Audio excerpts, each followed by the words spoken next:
Yeah. Okay.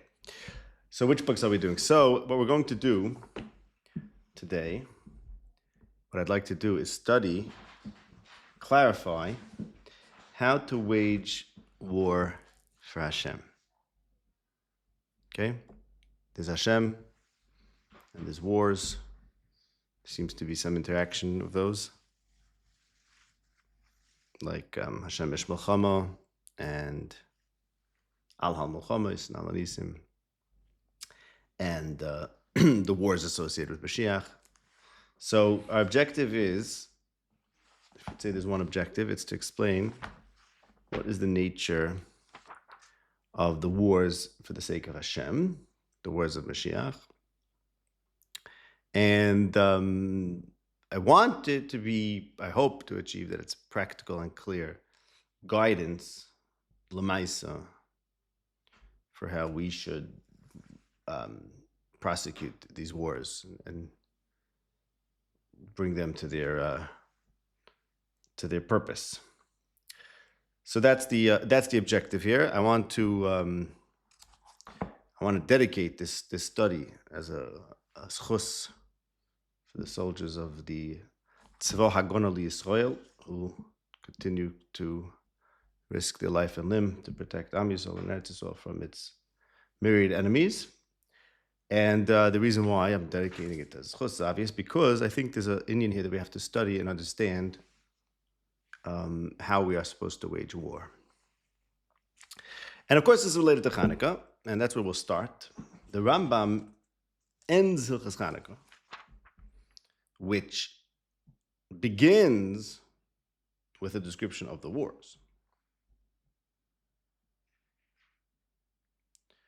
Govru b'nei Chashmir Gedolim against the Greeks, and they killed them. When Yisrael was overpowered their enemies and destroyed them, was the 25th of Kislev. So Hilchas Chanukah begins with the description of war, military victory.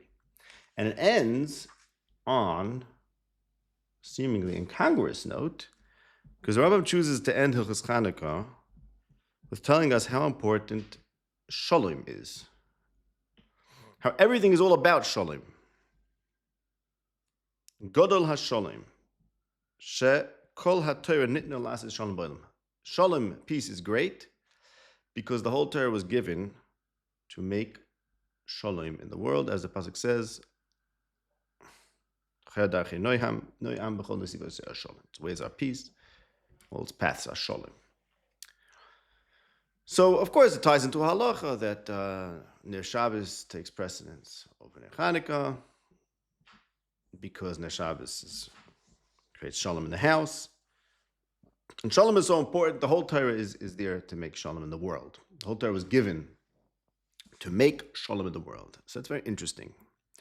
To end Hilchas Chanukah, which is a commemoration of military victories, with this extolling, not just extolling Shalom, but saying that the purpose of the whole Torah is Shalom. So it seems like the Rambam is trying to redirect this part of Torah, which is about celebrating a military victory, and he's trying to direct that and subsume that under the purpose of the whole Torah, which is Shalom. But how does he do that? And by the way, I mean, in the Rambam also, he starts off with the war. The main thing is the war. The nace of the menorah comes second in the Rambam. Is that the door? Yes, let's get it.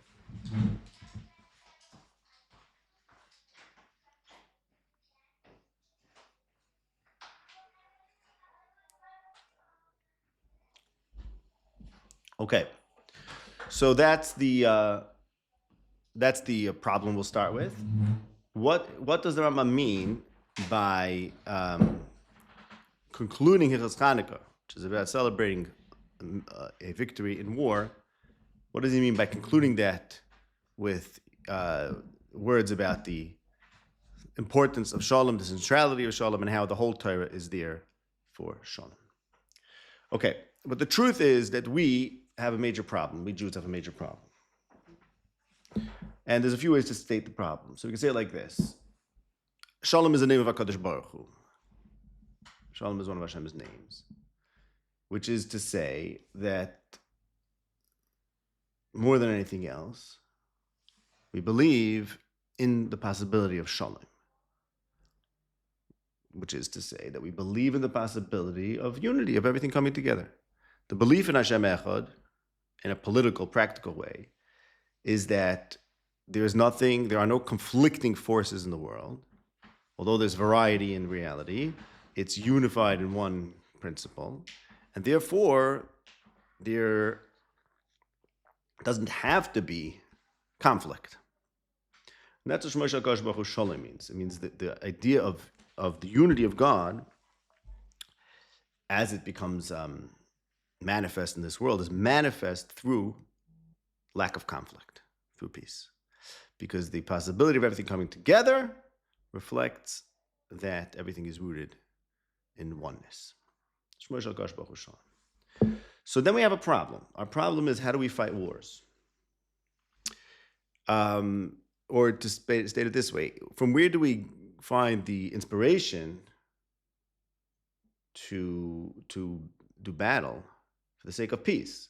It's a paradox. If our greatest value, if what we believe in more than anything else is shalom, that's what we stand for. So how is that going to bring us to do battle, to wage war when it's necessary to wage war? And to bring that out in a very practical way, let's say, I think we literally have this problem today. I think we as a people face this problem today, which is that you have these people who are waging war against us. And we are big tzaddikim and big maminim and have a lot of bitachon, and we say everything is for the good. Everything's going to end good. Which is all beliefs that based on Hashem Echad. Hashem Echad. It means everything makes sense. Everything's going to come together. Even things that seem to be conflict with the good have to ultimately serve the good. That's what we believe. So now what happens is, so the enemies who really, by killing us or by seeking to kill us, they don't believe in the possibility of everything coming together for the good. They think they have to extirpate the Jews. The Jews, on the other hand, have this passive belief that everything is fine. So then they kill us. So there's a problem. I think there's a practical problem we have. Our emunah, our betachin, which is saying is our belief in shalom. It's identical to me. It's our belief in shalom means the possibility of achdos, that there is no need for conflict, which is to say there's nothing in existence that doesn't comport with everything else. So there's nothing that means there's no problem for it. There's no real problem. There's no real problem. So anything can happen, because anything that happens is good, including the enemy killing us. So that's why we don't take it seriously enough. That's why we don't take the war seriously enough. Which is the same problem I was saying before, that how do you fight for the sake of peace? In other words, what do people fight for ultimately when there's wars? A war means like this. You have a nation or an individual who has something that he values. Let's say it's his assets, is his land. He values that specifically more than something else. He values his land, or he values his having his land more than you having his land,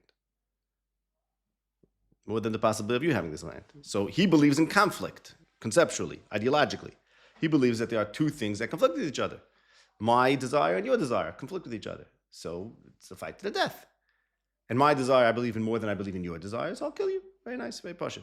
But if you believe in Shalom as your highest value, if you believe in Hashem Echad as your highest value, then you are impotent.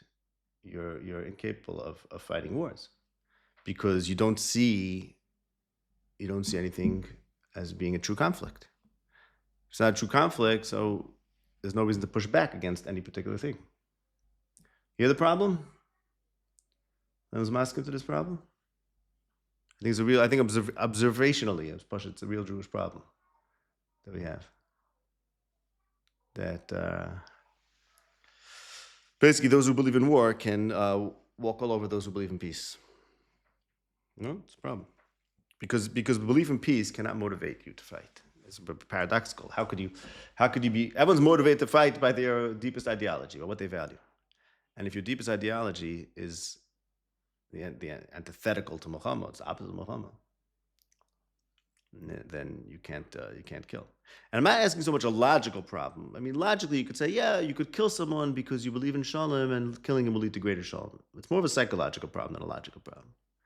Psychologically, how could the thing that motivates you most, the value that motivates you most, if that's Achdus Hashem, which translates into Achdus Ha'olam, which is Shalom, if that's your most important thing to you, the thing you believe in more than anything else, then you're not going to be able to, it's not going to motivate you to kill. Is the fight. How so?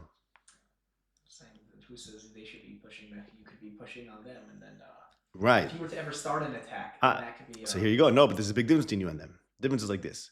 You believe that they can get along with you. They don't believe that you can get along with them. Yichud Hashem says that everyone, although people are different, nonetheless there's a unity that they can So that's tend just to. by holding that belief, it's a contradiction. Correct. Not even going to fight. Right. It's because we hold that belief. What? That we hold that belief creates the conflict. Exactly. The conflict. What? Which conflict? The conflict. That's the war, or what do you mean by conflict? Holding the belief that holding the belief is a conflict. No. The fact is that believing in Hashem Echad means we believe that we're all supposed to get along, and we even have a theory how. Let's say we have a theory how everyone's supposed to get along, and that's what we push for. That everyone's supposed to get along, and here's how. Trust me. Let's say we do. Whatever. Let's say someone has this worked out, but we're supposed to have it worked out. At least we're supposed to believe in it. Hashem Echad means everyone's supposed to be able to get along. There's also to different nations. They're supposed to be unified. Like the Nevi'im say, there's a way that all the differences can be united by one direction or one unifying idea. So if that's our most important belief, then we stand for the fact that we shouldn't be fighting with anyone, and they stand with the fact that they should. Now, that's a conflict. There is a conflict. We believe we shouldn't fight. They believe we should. But that's an uneven conflict because they believe in fighting. We don't. In a deep way. Right. Once you fundamentally understand where the person's coming from, you can make an argument to try to persuade. Right. Exactly. And if you know that definitely there's nothing we're totally say so there's nothing to fight about. Right. But if your biggest value is debating because you believe that we could talk it out and get along, if that's what you believe in, that's your biggest value, then you're left with an inability to fight. I'm saying, besides the Torah, before the Torah, I partially think this is an observation about Jews, that we're not able to take the threat so seriously because of the mindset. In other words, let's go the other way. Let's say you're a good polytheist, and you believed in 70 different kaiches, 70 different gods, and they all fight with each other. In other words, you believe that fundamentally the world is full of tension. Then, of course, you could fight. It's one big fight. If you're a polytheist, the best warriors are the polytheists. That's basically what I'm asking. That's what I'm telling you. The best warriors are the polytheists. Why? Because the polytheist says like this. There's my God. My God is love. Your God is power. There's a bunch of different gods. Love, power, money, whatever. Okay? Jealousy. Every midah has its God. And there's the thing that I'm drawn to the most, and that's my God, and that's what I'm busy with the whole day. And that motivates everything I do, and it defines my life, and so on and so forth. Okay? And then there's a guy on the other side of the pond, and he has a whole different God, a whole different mahalach. So of course we're against each other, because this whole world is one big seething conflict of 70 different things. We call them gods. 70 different ideas that truly conflict with each other. But come the Jews and say, you should know, there's not really conflicts, because there's this thing called Hashem Echad, and somehow it all comes together. Like I said, what the theory of that is, that's a whole different institution. What is our theory? But we have a theory that it all comes together. So then how do we fight? What? No, I'm saying like this. Of course, I'm not saying there's no reason to fight. There is a reason to fight. Because if you can't convince them Hashem Echad, then you have to get them out of the way. No, in other words, well, look, let's go back like this. If you could convince the whole world about Shalom and teach them Hashem Echad such that there's no more battles, then there would be no reason to fight. There wouldn't be a reason to fight if you could get them on the same. Regardless if you believe in a unification of. No. If you could ever convince someone, why would you want to fight? Okay, but we're talking on the extreme. Meaning, if you could bring the lesson of Hashem Echad, which is the ultimate unification of everything, then there will be no conflicts anymore. There would be no conflicts. Meaning to say, one second, what does that mean? That means my description before the polytheistic world, where I have my thing and you have your thing, and therefore we conflict with each other because we actually stand for two different things, wouldn't be true anymore. We would see how, although my main thing is power and your main thing is love, nonetheless they all are rooted in Yichud Hashem. Okay, and that's whatever. That's the side of Shivim L'Shainis. There's a lot to talk about that. But there wouldn't be conflict. Now that there is conflict, there's war. Okay, and we didn't teach everyone Hashem Echad, so it's not a perfect world. And in an imperfect world, there are people that need to be killed. I'm not saying we shouldn't kill people, but I'm saying we have a problem that we don't. Our heart's not in it. Our heart's not in it. That's my kasha. How do you get your heart into war if you believe that there was a Yichud Hashem? A good analogy is like in the yeshiva, we train someone to say in marriage, for example, is to tolerate, Right. to be Right. passive and Right. flexible, not to be confrontational. Right. If you have something, the base Yaakov is not matched up, then the person is going to end up walking upon because he's not. Exactly. In other words, he's constantly Yeah. he's assuming that everything he's doing is doing it good, even though it's not. It doesn't. And it's feel coming from a good place. It's coming from a good place because Taka, he has a higher ideal. this way, Right. So we're mechonech to be non-confrontational. Why mechonech to be non-confrontational? Because we believe that ultimately there's not going to be war in the world anymore, right? Let's put it this way, even in a very basic way. Let's say someone believes that war is eternal. The state of the world is a state of warfare forever. It's never going to be Mesukim. So is he going to be, you have two people, two of the exact same people. One of them believes that war is built into reality. The other one believes it's a very big b'diavad and one day we're not going to fight anymore. Who's going to be a better warrior? The one that believes it's built in. He thinks he's being faithful to reality. We who believe in Hashem Echad, believe in a future of Shalom, it's our highest belief. So every time we go fight, it's hard for us to fight. We can't get into it.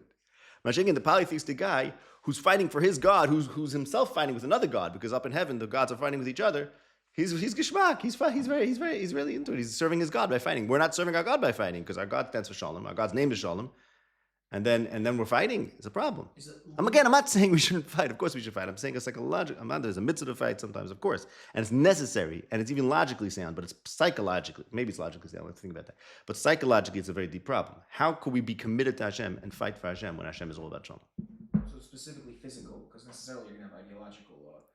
You're gonna have No, but even ideological won't be a battle. It won't be a battle. It will be a debate, like I was saying. It will be a debate, meaning you have to teach Hashem. You have to teach how is it that ideology A and ideology B are not in conflict. You can't extend that to the physical realm, just like you would need to teach them and debate them in the physical realm. So Right. It's not necessarily a conflict. It's just why is physical any more of a.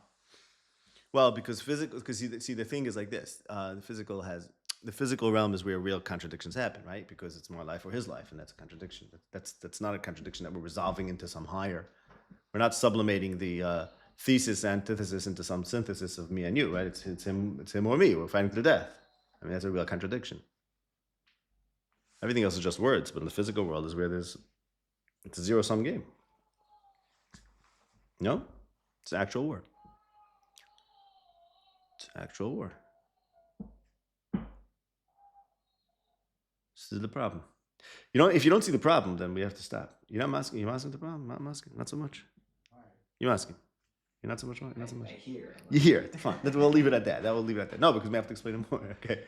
This is my issue. Okay. Again, there's a few ways to say this. So you could just say it like this: Jews are very big pacifists. They believe in peace because we believe the world is supposed to come to peace. So then that puts us at a major disadvantage in wars. That's all. And what do we do about that? Okay, and is there a solution to that? And again, believing in Hashem Echad, believing that Hashem is Shalom, also puts us at a disadvantage in war. Meaning, if we wouldn't have this belief that Hashem is Shalom, let's say we believe Hashem is Milchama, which this psukim about that also. Hashem is Milchama, but let's say we wouldn't have this notion that Hashem is Shalom. So then we're much easier for us to pick up and fight. And then we have, like you were saying, we have a shtickle disadvantage because our enemies believe in Milchama in a much more fundamental way than we do. And how do we get the inspiration or motivation to fight for something if the thing that we're fighting for is the opposite of Milchama? The thing we're fighting for is Yichud Hashem. This is the problem. Okay. Now the truth is this tension of Milchama against Shalom being Hashem's name and whether the two can coexist, we find by David and really by Yaakov as well. David HaMelech couldn't build a base Hashem because of Ish Milchamas. Which that's the pasuk Devayam, Ish Milchamas and Damim Shafachta, so therefore you can't build a house for Hashem. So what that means is that you're not lifnei Hashem, you don't have the presence of Hashem in your mind in the fullest way to the extent that you're committed to Milchama. You can't have it both ways. You're throwing yourself into Milchama and believing in it, getting into it, being an Ish Milchamas, like those Ish Milchamas Ata, makes you not lifnei Hashem. It's, again, not to say he shouldn't do it. He had to do it. Maybe he had to do it. But Lamaisa, you can't have both. You can't have both. And Yaakov, in the beginning of Vayetze, he said, "V'shavti b'shalom el beis avi v'haya Hashem li l'elakim," and then I'm going to build a base of Lakim. Even as I shanti matzevi your base of Lakim, which is the same point that in order for Hashem to be the God of Yaakov, he has to have Shalom, and then he can build a base of Lakim. In other words, the belief in Shalom which you can only believe in Shalom if you have Shalom, because that's what Yaakov said, B'shavti b'Shalom. And David, who didn't have Shalom, because he didn't have Shalom, he didn't have the conscience, the awareness of Hashem, which is the awareness of Shalom, because he threw himself into Milchama. So what do we do? What do we do? How do we have Milchama and still have Shalom, which is Mashal Hashem? The truth is like this. The truth is that apparently this conflict between Milchama and Shalom is not, there's a solution to it. In other words, you could wage war and still build it and still be the one to build the Beis HaMikdash. Who does that? Mashiach. Mashiach, the Rambam says, House of Hashem, is going to be Loichem B'chames Hashem. And that makes him Becheskes Mashiach. And if he succeeds and builds the Beis HaMikdash, it's Mashiach Bevadei. And brings back Nitchi Yisrael, yeah. So I have a question over here. How could Mashiach both wage the wars for Hashem? By the way, that expression comes from David. Ki Mechames Hashem Adoni Nilcham, I think comes from David. The Rambam says he wages the wars of Hashem and he builds the Beis HaMikdash. How could that be? David couldn't build the Beis HaMikdash because he was waging war on behalf of Hashem. But nonetheless, you can't build the Beis HaMikdash if you wage war. So how is it that and you have to wait for Shlomo? Ki Shalom Shemai v'Shalom B'Yamav. But Mashiach is going to be the one who wages war, and he himself will build the Beis HaMikdash. How is that going to happen? The Rambam makes it the same person. In the Rambam, it's the same person. Rambam has no mention of Mashiach ben Yosef. The Rambam Mashiach from the same person is first Becheskes Mashiach by following the law, the Torah, and getting Bnei Yisrael to do it, and finding the words of Hashem. That makes him Becheskes Mashiach. And if he succeeds and vanquishes all the enemies and builds a Beis HaMikdash and gathers Nitchi Yisrael, that is a Mashiach Bevadei. But this is mamish the story of David. He vanquished all the enemies. V'haya b'niach Hashem misaviv. Hashem b'niach l'mikol oiv misaviv. So he says to the Navi, I want to build a Beis HaMikdash. And the Navi's like, great, good idea. Next morning he comes back and says, no, actually not. Because you fight wars. So you have to we have to divide the king who wages wars from the king who builds the Beis HaMikdash. That's mamish the story of David. Here in Mashiach, it's united. The same Mashiach is going to wage wars. That makes him Becheskes Mashiach. If he's successful, vanquishes all the enemies, and builds the Beis HaMikdash, he's Mashiach Bevadei. What do you mean? His son has to build the Beis HaMikdash. Shlomo, I don't know. Call him Shlomo, but not Mashiach. What do you mean? Because Ish Milchama is Ato. Was the Milchama aspect of it, or was it because when you physically kill, and the future of wars was done through drones, for example? So Mashiach is not going to get his hands dirty. Because I'm channeling. Mashiach's going to sit in the office and press buttons. Okay, but I'll tell you what the pasuk says. The pasuk says, and tell me if you agree. Tell me if you think the pasuk is a problem. The pasuk says that the Navi told him, you can't build a mikdash because you're on Ish Milchamis. Well, actually it says more. You're right. It does say more. So let's look at the pasuk if I can find it. Ish Milchamis, and here it goes like this. Domim l'rev shafachta u'Milchamis gedolas asisa loisiv nebayis l'shmi ki domim rabim shafachta atzu l'fomim. Okay, that's a pasuk in Davar Yamim. So domim l'rev shafachta, I guess you could say means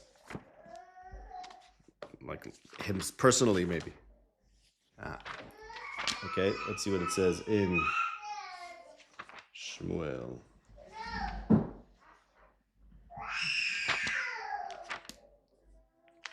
What is it in Shmuel?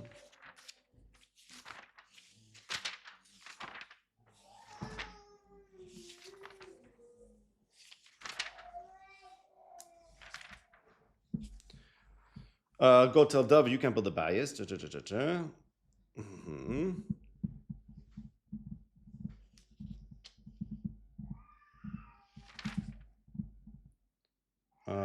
Where did I get this pasuk from? Ish Milchamas. I don't even remember where I got this pasuk from. I might have made it up. So you looking it up? I was going for Yeah. Look up Ish Milchamas, please. Because it's actually important to me. Because my theory was that Mashiach is not an Ish Milchama, which we'll get to soon. He's an Ish Shalom, although he does Milchama.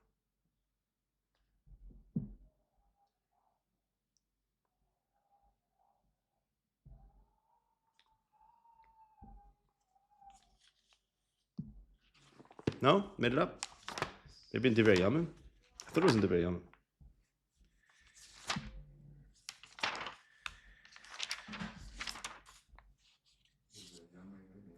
Maybe it was when Shlomo said it. Right. See, this is when David... Davar Hashem Right. Right. That's where David recounts it. Right. Right. Now what I remember what it was. I think it was when Shlomo by the Beis Hamikdash. Right. Oh, is that? Shlomo, when he built the Beis Hamikdash, he said, "My father said he was going to do it, but then Hashem told him, no." Right.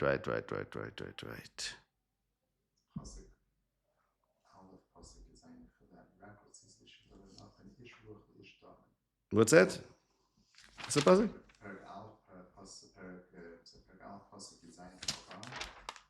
What does it say? Yeah, no, that's not what I'm looking for. Okay, I can't find it now. I'll go upon him. This is the question: what's the difference between David and Mashiach? Why is it that David could not build the Beis Hamikdash because of his engaging in wars, and Shlomo and Mashiach will? Okay, that's the question. Fine.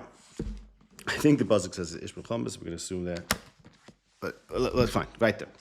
Okay, that's the question. Now listen to this Rambam. This is one of these Rambams that you don't even realize what he's saying, and then you can read it a million times, and then it hits you. Something is very strange. This is in Perek Yud Beis of Chas Malachim. It seems from the Pshutim Shel Living Nevi'im, says the Rambam, that the beginning of the days of Mashiach is going to be Melchemes Gog U'Magog, the Great War. Okay. V'shekoydem Melchemes Gog U'Magog Yamid Novi LiYisrael Liyasher Yisrael Lahach Libam. So in the beginning of the days of Melech Mashiach is going to be a war of Gog U'Magog, and before the war of Gog U'Magog, a Navi is going to rise in Yisrael to straighten them out and to prepare their hearts. So that's Eliyahu Navi. Eliyahu Navi is come before Gog U'Magog, and he's going to Miyasher the Levi Yisrael, Miyasher Yisrael. And what is he coming to do? He's not coming for this or for that. Elo losum shalom ba'olam. Shnei v'heish lo sabon. Where it's talking about David recounting it. Okay. Thank you. Okay, so it's two times. It's the narrative when it happened, and then it's David when he recounts it, and he says, I'm giving it to Shlomo to do it. End of Devarim Aleph, Perek Chav Ches, right? How we said Ches? That's where the pasuk says that Hashem said you can't do it because you're Ish Milchamas. Okay, excellent. Okay, now he's an Ish Milchamas, and Mashiach is going to wage war, but apparently maybe he's not an Ish Milchamas. That's what we're going to get to. And not only that, what it says in the Rambam is like this. But in the beginning of the days of Mashiach is going to be a war called Gog U'Magog, the Great War. And before Gog U'Magog, there's going to rise a prophet, and that prophet is going to straighten Yisrael and prepare their hearts, and that's Eliyahu Navi. And about him, the pasuk says, "Hine Anei Shalom Aleichem Eliyahu Navi." And what is he coming to do? To make peace in the world. Losum shalom ba'olam shenemar v'heishiv lev avos abanov levanim al avosim. He's going to bring everyone back together. He's going to bring everyone's hearts together. Okay. So how does that shalom thing work out for him? Eliyahu Navi comes, losum shalom ba'olam, and what happens after that? Gog U'Magog. Shocking. In the beginning of Mashiach is Gog U'Magog. Before Gog U'Magog is going to be a Navi, and the Navi is going to come. What's his big thing? Is Lasem Shalom Ba'olam. This is what's going to happen before Gog U'Magog. I think maybe after Gog U'Magog, work it out. No. The Navi, the great Basura, the great announcement of Shalom, which is a Navi, V'heishiv Lavos Abanim, is going to bring everyone back together. Boom, that's going to precipitate Gog U'Magog. That part of the process is, okay, this is the process. Eliyahu Navi is going to come, teach the world about Shalom, then there's going to come Gog U'Magog, and then that's called the B'tchilas Yemais Mashiach, and then he's going to, I guess, build a Beis Hamikdash and win the wars, because, yeah. So, okay, so these wars then follow the greatest announcement of Shalom.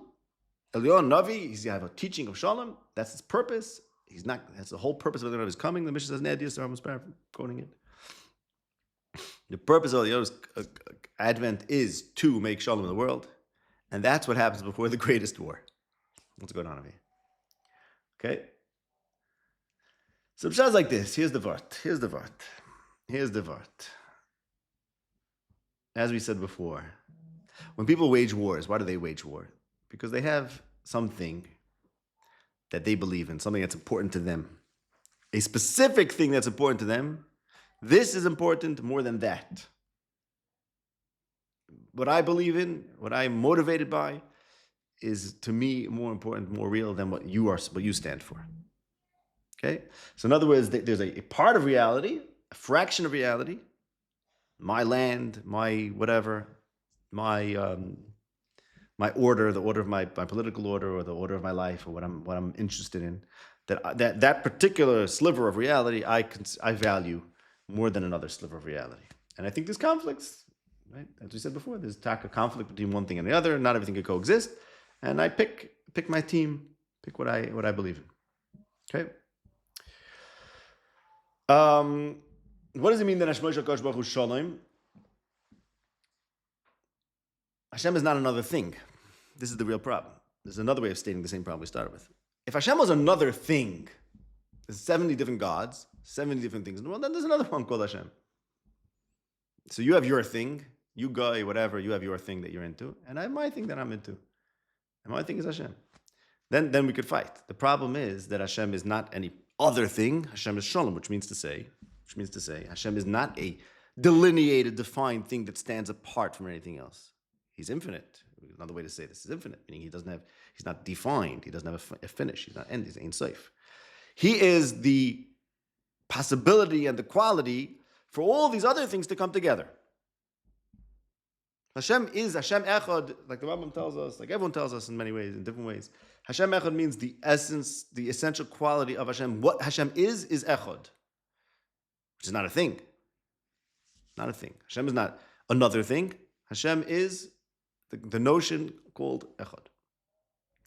So again, to say it like in a crude way, there's 70 different gods or 70 different forces in the world, and then there's Hashem. Hashem is not another God who's greater than the other gods, Yisrael notwithstanding. Hashem is the possibility for all these things, which we see as unique, discrete things, for them to work together and stand for something that unifies them. But to be clear, it's not that there's something else, some secret thing that we're going to discover. We're never going to discover Hashem. We're never going to find, okay, now this is Hashem. Say till now you knew this, now you know Hashem. No. Hashem is X, unknown. The quality of Hashem is this possibility for everything to be united. So again, to state the problem we started with before, we can't fight wars because we don't stand for some thing. We stand for everything and therefore nothing. Okay? So what are we fighting for? Right? Okay. So here's the medrash. It's an amazing medrash. You have this pasuk in Tehillim, in Mizmor Kuf Chaf, first Shir Hamalas, which the medrash says is this Shir Hamalas is about the final war of Klal Yisrael. We've dealt with all the enemies, and now we have one more problem, and that's expressed in that Shir Hamalas. That's Sil Nafshi Misvah Shek of Lashon Amiyah. And there the pasuk is like this: Ani Shalom v'chi ada behem ala milchama. Ani Shalom, I am Shalom, and when I speak, they think I'm saying war. They fight. They go to fight. Says the medrash that this is Mashiach speaking. And HaKadosh Baruch Hu said to Mashiach, Tiroyim b'shevet barzel. Hashem's message to Mashiach was, take out a metal bat and smash them, the enemies, the bad guys. That's what Hashem says to Mashiach. And Mashiach says back to Hashem, Lav, Ani Shalom. No. You say, Hashem says to Mashiach, Tiroyim b'shevet barzel, smash them with a metal bat. And Mashiach says, Lav. El b'shalom ani pesech l'daber l'goyim. Okay. What is this business? Hashem says, kill them, and Mashiach says, no. Shalom. Now, notice it all works out, because Hashem says, crush them, smash them. And Mashiach says, no, I'm going to offer them shalom. What happens next is he offers them shalom. So eventually there ends up being a war. But Hashem said, go straight to the war. And Mashiach's like, no, we don't go straight to war. First I offer shalom. And this you have also in the Medrash in Davar and Rambam, where it talks about things that Moshe did and Hashem was masking to him. And one of them, the Medrash says, Hashem told Moshe, go wage war against Sichon. His Gerba Mechama. Provoke him. And Moshe said, no, I have to ask him for shalom. I have to first sue for peace. And therefore he says, V'eshlach Sichon, divish shalom v'emes. Okay? And Hashem said to Moshe, very nice, I like it, I like your mahalach, I agree with you, and that's going to be the mitzvah. We have to first ask for shalom. So what's going on over here? So the Medrash says that both Midrashim are saying that Hashem has his idea, which is go fight. But we, Moshe or Mashiach, respond and say, no, we don't do that. We can't do that. We have to do shalom. So let me explain to you what this means. Let me explain what this means. This medrash that says Hashem says fight, and we say no, we don't want to fight, is expressing this problem that we're talking about. The problem is we can't fight for Hashem. Doesn't mean it's impossible. We cannot find it in ourselves to go to battle for something which is not a thing that stands in conflict with everything else. All battles are, the real battles, the force of the battle comes from the fact that you have a thing, and it's my thing against your thing, and I believe in something, and that's mine, and whatever you are is a conflict there. But we, since we believe in Hashem Echad, and we believe that really nothing has to be a conflict, we are not motivated to fight. And that's the first move that the Medrash is saying. Hashem says, fight, you have to fight. And we say, we can't. We can't fight. We can't stand for Hashem and fight, you see? Hashem's telling the Mashiach to fight. He's telling Moshe to fight. So Moshe's like, you want me to be an Eliyahu? Want me to be a polytheist? I don't fight. I can't find it in me. I can't find it in me. So what can I do? What could I do? I could say Shalom. That's what Moshe says. Moshe says, I'm going to offer them Shalom. And Mashiach says also, I'm going to say the Davar Shalom. Mashiach said to him, Lav, I'm not fighting. I'm going to put out the word of Shalom. And therefore the Pasuk says, Ani Shalom v'chi adaber hem l'milchama. So let's see what happens then. Let's see what happens then.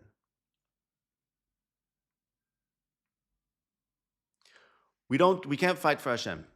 So what do we do? What could we do? We could talk about Shalom. We could talk about Shalom.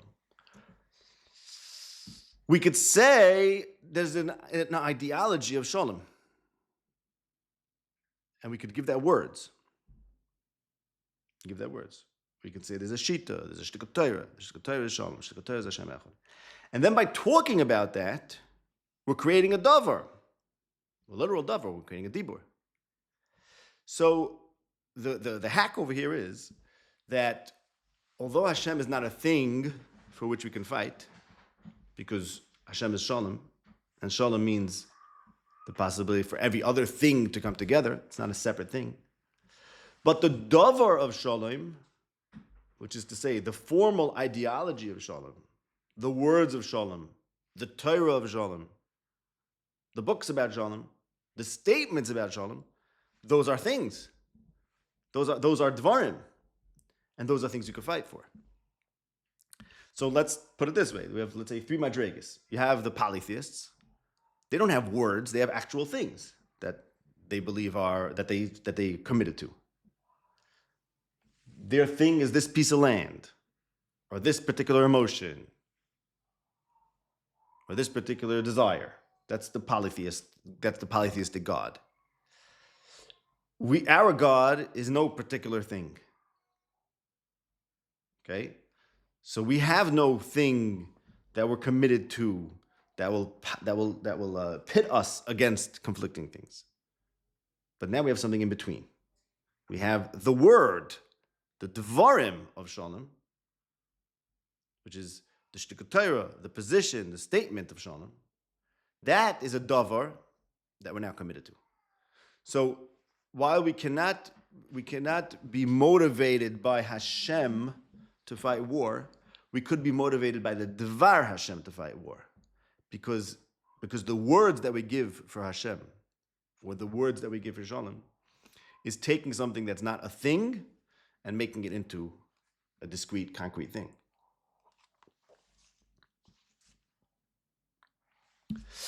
What I'm saying at all, or it's a little bit crazy, or both? So the Davar Hashem is a new entity? Exactly. And is it the Exactly. preservation of the entity so you could have a greater good approach? Let's get some water here. The purpose is that, yes. See, like this. Here's the Vart. What do we want? We want Hashem Echad. We want Hashem Echad, right? That's the end game. And we want Shalom. So like I said, that means that what we're aiming for is not that there's going to be one thing that's going to be superior to everything else. It's that everything's going to work. And then everyone's going to be like, what's Hashem? Hashem is that everything's working out. That's where you see Hashem. You see Hashem. Hashem is manifest in everything working out, in the Shalom. Not in any particular, you can't point to anything if you want to see Hashem. You can only point to the coming together of everything. So that's what we're aiming for. But that, as an ideal, is inert and impotent, because that doesn't motivate people in the real world. Because people in the real world need things to be motivated by. So we have an intermediary between the otherworldly, the intangible, unspecific thing, which is Shalom, and the various forces in this world. That intermediary is the Davar, is the words. People are fighting. Because words is real. Because words are real. Yeah. People are fighting would be for the Davar. Yes. But doesn't that still contradict the entity of Shalom? Sort of does, sort of doesn't. Sort of doesn't, sort of doesn't. I mean, let me tell you how it plays out. It plays out like the Medrash says. Mashiach says, okay, I can't fight Stamazai for Hashem. That's an impossibility for human beings. Because we're in the world of things, and Hashem is from another world, not part of this world. He doesn't motivate us. So either I'm not part of this world, in which case I'm like everything's good, or if you want me to fight, you're telling me to be an Avid of Israel. That's the problem. The solution is speak up. I could do one thing, says Mashiach. I could talk about Shalom nonstop. 1 second, I could talk about it, and I could make a yeshiva to teach Shalom, and that's a proxy and points towards the real Shalom, which is not a Davar. And therefore, those who oppose that are now starting up with me. I found something I care about. Basically, the Jews could find something they care about. You know what they could care about? Words. That's the one thing we could care about. The Jews, that's my problem. They don't care about anything because but they do care about one thing. They care about the word. They care about the ideology itself, not the underlying. That's the point. That's why Jews are so crazy. What's your question? It's like paraphrasing that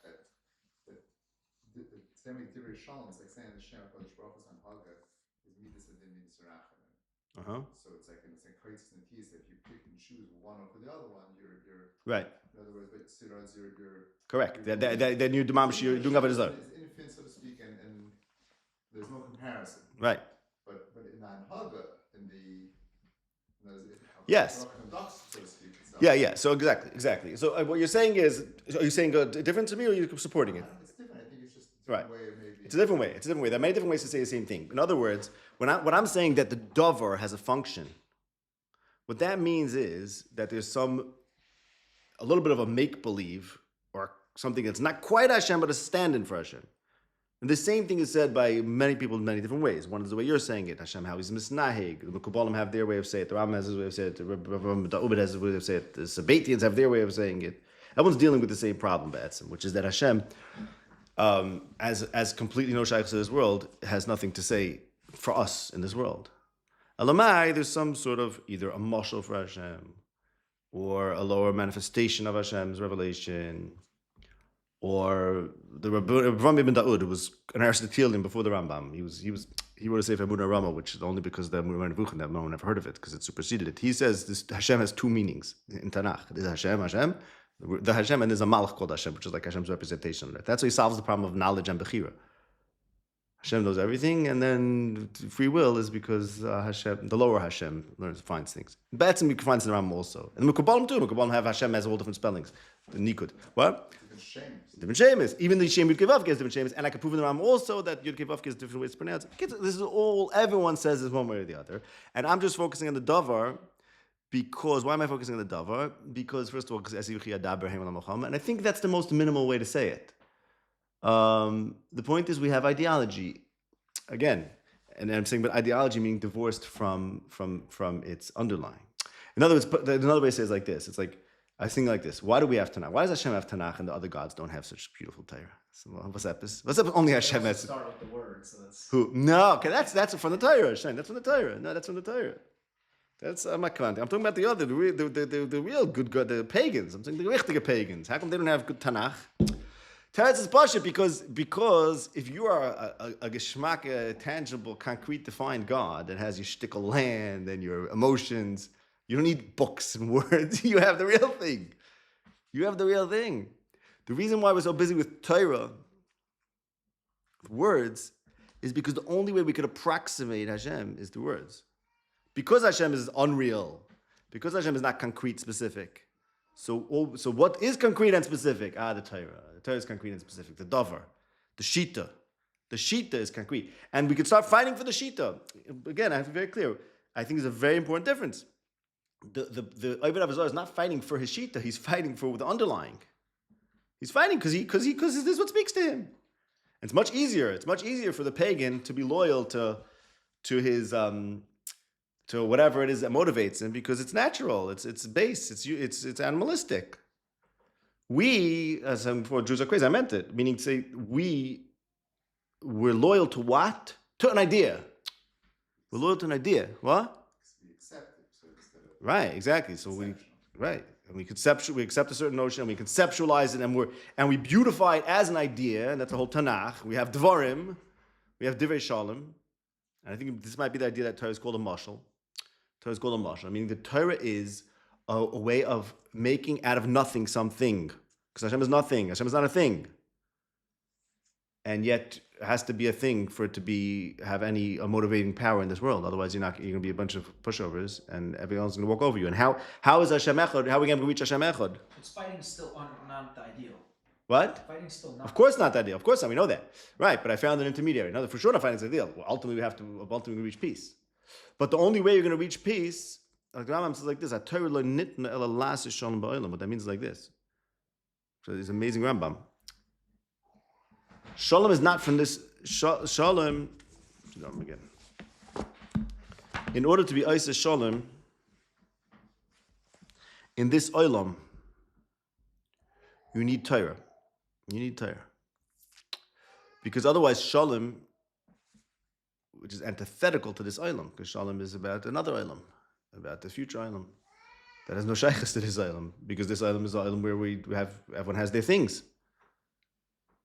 So the Rambam is actually telling you how to fight wars. When the Rambam says turn to the Nasr, he's actually telling you how to fight the wars of Hashem. You know how to fight the wars of Hashem with the Torah. Because the Torah is the Davar Hashem, which was given. It's from a different world. It's from a different world. Hashem is from a different world, but the Torah was given. It means it was brought down to this world. It was given a form. But the form that it was given is a verbal form. It's words, just words. It's just words. Words are, in some things like words are the intermediary, so to speak, between Hashem and the other gods. And that's why Hashem has a lot of words. That's why the whole Torah is so important for Hashem. And the other gods don't have Torah, because they don't need Torah. They have the real Davar, the thing itself. Our Davar, Divrei Shalom, is because the thing itself is not a thing. Right? So it's interesting because like the word Davar we don't mean two things, right? It means a thing and it means a word. Shalom, I'm saying, is not, on the one hand, Shalom is not a Davar, because it's not a thing. On the other hand, we find that Shalom is the quintessential word, Davar. First of all, we say Shalom Aleichem, right? Obviously, Shalom. That's like what we want to say. You want to say Shalom Aleichem. We find in Tanakh that, let's say, I'll just give you a few places. It says by Yaakov, Aviv Shama as a Davar. And then he said, Lechem Nore'eh Shloim Achech V'Shloim Atzoin. Vashiveni Davar. What we're looking for is Shalom. That's what we're looking for. The Davar is Shalom. That's what we're looking for. Yosef subverts it and gives it to Shloim Paroi, and then ends with Alula Shalom Alavichem when Lamais they get back together. So in other words, what we're looking for, the word that we're looking for is Shalom. The Navi Yirmiyah says, when Hashem, if a Navi speaks the word of Shalom, then you know he's a Navi, he's speaking the word of Hashem. The word of Hashem is Shalom. In Yeshaya it says it, the word of Hashem is Shalom. And what that means is, I think what that means is that Shalom is the ultimate word. And that's why we always say Shalom. We say Shalom, Shalom, Shalom. That's Mashiach energy, to say Shalom. Why? Because what we're doing is we're saying that there's a word that we want, that we're committed to. The word is Shalom. Why are we so committed to it as a word? Because it's not a davar, because it's not a thing. Because a thing is something, things are conflict with each other. Things are defined. This is a thing, and this is a thing. Now, these are two different things. Anything is different than something else. So anytime we point to a thing, there's conflict. The reason why we believe there's a possibility of not conflict is we believe in something that's not a thing, which is Hashem. So what do we do with Hashem? He's not a thing. What are we supposed to do with him? How are we supposed to be active in this world? How are we supposed to do anything? What's the difference? Nothing matters. The answer is, but there's a davar. There's a word. And we convert that thing which is not a thing, and we make it into a word, and that becomes the most important as a word. But it seems to still deviate from what that thing that isn't a thing is. If you take something that is... Yes, but automatically it does, because as soon as you give it a word, right. No, so are we defining, or are we just saying, I don't know if we're defining, we're giving it words. There's a big difference. I don't know. See, I think that's what the Torah is very cool for that reason. Because it's almost like we'll defend the Torah. Let's say I'll say it like this. I'll defend the Torah. I'm fighting for the Torah. I think it's a very cool way to say it, by the way. That's what the Rambam, Torah was nitn lashon, meaning all you need is a set of words that that are stand for and will lead us towards it. It's not that I'm defining it. Yeah, you're right. If I would define it, then I just lost the whole thing. Can't define Hashem. I'm not defining Hashem, but I'm giving words that are associated with Him. So is this now not a greater good sort of? That's for the logical. No, see, remember, I said I'm not asking the logical question. I'm asking the psychological question. I'm asking what are we fighting for? Everyone has to have what they're fighting for. And if you have what you're fighting for, you're a polytheist. So my answer is that our God, although He's not a thing, He has words. And that's why words are so important for our God. Because He's not a thing, therefore, in order for Him to be active in this world, in other words, in order for Him to be motivating us as a discrete, concrete thing, He gives us a set of words that are sacrosanct and that we will defend with our life. And that's why the Torah in Las Shalom is actually the motivates Muhammad.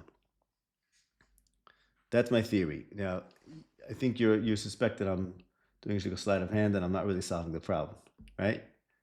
I mean, it just sounds like you're just adding a step and then.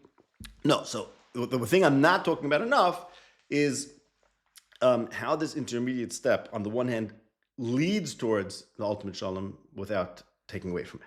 But now you have to go learn the Torah. No, now you have to go learn the Torah.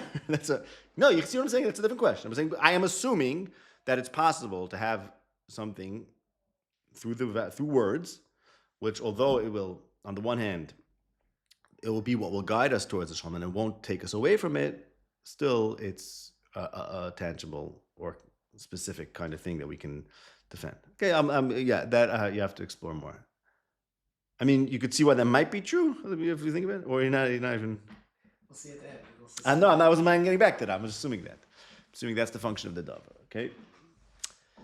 Yeah, it's like this. Understand it enough to not understand it. No. On the contrary, no. To me, it seems like something that isn't somewhat intuitive. I'm not saying I shouldn't think about it more. I think I should. But the idea that that words are interesting for that reason, I think it makes a lot of sense. That not every time we give a word for something are we defining it. That's not true. I don't think that's true. I think nonetheless we're saying there's a specific word that we're connecting with it. What about that? How about even just that? Just that. Hashem is shalom. Define shalom. I can't define shalom. Meaning it's not defined in the same way, obviously, whatever. We can talk about what it means. We can't define it. We can't limit it. But we're going to give it a word. And so what happens? No, so what happens is like this. So David HaMelech says like this. Mashiach says, Ani shalom. All I could do is shalom. All I could do in this world is announce shalom. I can't fight because I have nothing to fight for. But I could announce shalom. And then with now I have what to fight for. I'm fighting for one thing and one thing only. That you have to accept the word of shalom. If you don't accept the word of shalom, then you're attacking what's the most near and dear thing to me, which is that we shouldn't fight. But not that we shouldn't fight, but that there should be a word of not fighting. And you attack that word, then I have to kill you. Yes, because the great is good and all that has to work out also on that level. But I'm saying in terms of my motivation, I could actually, basically, what was our problem? How could peace motivate war, right? My trick is, it's not peace that's motivating war. It's the word peace which is motivating war. Well, peace motivating war, that's logical. Yes and no. It's logical, but not psychological. That's what I said before. I'm not asking logic. Yeah. That delineation helps the notion that otherwise, if it's for a greater good, then you don't need a secondary. Of course. But the greater good never motivated anyone in the real life. That's why I go back to my point that the polytheist is a better warrior than the monotheist. So I gave the monotheist something to fight for. So it's like saying does the peace do you need the peace because of war exists, or does war exist because of peace? Right. So you have Tolstoy. You have both. Yeah. Okay. What's your question? What's your shayla? What's the chakir there? Is peace a derivative of because conflict exists, therefore we need to find peace, or peace, right? Or is it vice versa? Yeah. That what? Well, I mean, we believe that fundamentally peace is possible. That's all. And the other question is how does it morph into the concept of Lashon HaKodesh, Davar? Where is that? That's very interesting. So you're saying maybe it's only because there is some sort of connection between the word and the thing. That's what you're saying. Okay, it's interesting. So he's saying the idea that Lashon HaKodesh, the words correspond to the underlying, may be important for yeah. Oh, Makala, do you need the driveway? What? Anyone blocking? No, I'm actually not going. You're not going. Okay, fine. Okay. Word is it saying? It's like it's not a word. It's like a what word? Saying it's a. Well, like what's the word? Like what expression? It's like confirmation. When people like confirm something, Right. Slang, street slang, say the quote word. Oh yeah, word? Word Just like that? Yeah. Right. So that's our thing. No, so I'm saying, we're very busy with words, right? We're talking very busy with words, and that's what Torah is, a bunch of words. And I think it's very important because Torah is lasa shalom, meaning Torah makes shalom into something that can be active in the world. That's what I'm saying. Kol Torah nitno, it was given. It means to say there was some idea that's from the other worlds, but it was actually given, meaning it was given a form that is relatable here in this world, because that's the way that shalom could be lasos. That's the way it could be done. That's the way it could be active, instead of us being passive, because we have no thing that we are motivated by. We do have something motivated by, and that's the Torah. Okay. Good. Let's see. Right. That's what we fight for. That's what we fight for. And that's why Eliyahu Navi is going to precipitate the greatest war. Because he's going to come and he's going to clarify this word of shalom like nobody ever did before. Because his nevuah is going to give a clarity to the notion of shalom. And he's going to make such a davar of shalom that the Jews are going to be so committed to this word of shalom. They're going to be on fire with these words of Eliyahu Navi, with his teachings. And his teachings are shalom. And shalom, the teaching of shalom, more than anything else, actually brings the warriors out of the woodwork. Meaning to say, those who are opposed to Hashem, the thing that triggers them the most is the words of shalom, because shalom is Hashem. Normally, they're not triggered by Hashem, these loichemim. Why? Because Hashem is not relevant in this world. He has nothing to do with this world anyways. Hashem is not part of this world. Because shalom is abstraction. But once you have the Navi who gives the word of shalom, meaning he gives it a form, articulable form, and he starts motivating Bnei Yisrael to yasha libam, l'hachan libam, l'yasha masayim, whatever the Rambam was, and they become committed to this word, to this prophetic word of shalom. Now is when actually the real war is. That's when the biggest war starts, because now is when those who are opposed to shalom say, no, we're not masking. And now the Jews have what to fight for. You know why the biggest Gog U'Magog is happening then? Because then the Jews have what to fight for. So till then, the Jews are not fighting back. Whatever, I don't know. Because I'm suggesting. Gog U'Magog is in Israel. Of course it is. Yeah, it's the harness versus. Well, we don't do anything, yeah? I don't know. We get killed. Yeah, no. Okay, we got to look at Yechezkel and Zechariah, whatever. But okay, so yeah, I just threw that in gratuitously. Maybe you're right. I have to look into that. I don't think it was necessary for the Davar. The main point I was saying was that the conflict against Hashem is brought out by giving him a Davar. Right, I just threw that in. It wasn't necessary for this shot. He's coming for Shalom and he's bringing peace. Then right. I'll go to war right after that. Oh, so the answer is like that. Right. The answer is because he's making the Davar of Shalom most articulable and most concrete. I mean, giving it the best form by being prophesizing about it, and therefore he is making the opposition between the enemies of Hashem and Hashem come to a head. But if it's independent of Bnei Yisrael, right? It doesn't matter. See what I'm saying? No, because they'll fight against us. They're fighting against us. Whether we fight back or not is a different question. Tila, hi. That's a different question, fighting back or not. But the fact that they start up with us is because our davar became relevant in this world, right? That much you ask. I don't know here. I might have to look at the Yechezkel if we fight back. Right, yeah. All of a sudden they care about us. All of a sudden they care about us more. Why? Because we have a davar. And our davar is shalom. Yes, that's our davar. And they stand for the antithesis of shalom, which goes back to what I was starting with. That's why they're better fighters than us, b'derech klal. So that's why I threw in that we're going to fight back. Maybe we're not. Maybe I made that up. Taller than 5'6" on What? average. What? They're taller than 5'6" on average. What do you say? Also, they're taller than 5'6" on average. Okay, listen. Okay, but they're not smart, so we have that. Okay. No, right? We can make up for it in smarts. Like someone told me, Rambam is yed me'al iskei teresecha. If you have iskei teresecha, say that. It works out. Works out. The Rambam yad ma'atim. He said, Sun Tzu said something. If you don't have the numbers, you have to be deceptive, whatever. Go on. So you hear the word that it's Eliyahu Navi is going to clarify shalom, and he's always going to be last shalom b'olam. I mean to say he's going to make shalom as a force in this world. So all of a sudden the Jews are going to become Hashem, and the Jews at Sanford are going to become this tremendous power in this world that is relevant. But those who are opposed to it are going to have to fight back like they never fought back before. So that's why I submit that unlike David, who's an Ish Milchama, Mashiach says Ani Shalom. David, in order to fight, again, not saying it was wrong, he said, okay, Hashem says to fight, I fight. He jumped right in. I stand for Shalom. What should I do? I can't stand for Shalom. We'll push it off to Mashiach, to Eliyahu Navi. Mashiach says, I stand for Shalom. When Hashem says Mashiach to fight, he says, no, I can't. I'm not fighting. But I'm saying Shalom, which again leads to the same conclusion. Of course, Hashem says, smash with an iron bat. That's what's going to happen. But our response to the message from Hashem, smash with an iron bat, has to be, what do you mean? I stand for you. It's impossible for me. It's impossible for me to embrace smashing with an iron bat.